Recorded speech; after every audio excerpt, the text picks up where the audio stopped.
We start with 1 hour chart. First of all, if you refer to our analysis in my last video and the price was exactly within this move, we mentioned we can expect this one turn to a deeper correction, but any reversal buy setup, we will take the trade because we mentioned we can put these two in relative to each other as a running flat. Even if we move to forward chart, it will be more clear because this is what we have been looking for as a running flat.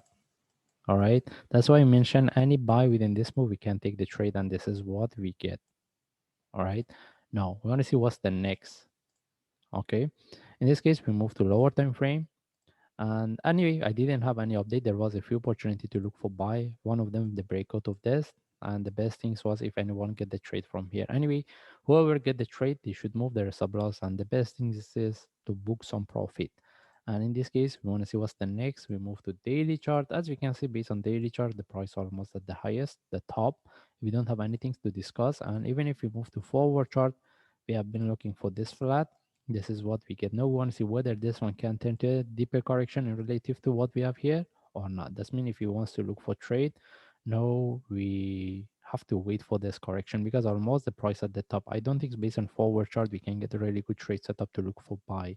But if there is a continuation with the breakout of this, maybe we can look for the flag or correction based on lower time frame. But based on forward chart, we don't have any trade setup. And even if we move to lower time frame based on 1 hour chart, even if we go, I mean, right now we cannot look for trade. We have to wait to get the correction or trade setup. But even if we get the trade setup to look for buy, the question is, do we want to buy at the top? Okay, this is what the traders have to bear in mind. That's why if he wants to look for trade, let's wait for the trade setup, and then from there we need to consider whether we should take the trade or not. How about if the price tag and drop this one, turn to more complex correction? That's why if there is a continuation from here, let the price break the previous top. Any flag or correction above that, we can look for buy. Then the best thing is if this one give us one more drop, then we can look for the flat. Then any reversal from there, we can take the trade. This is the best in terms of the risk and reward rather than buying at the top.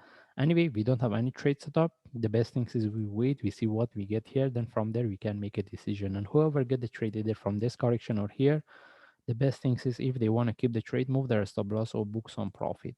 Anyway, we just follow the chart. If I see any update, I will share. Thanks.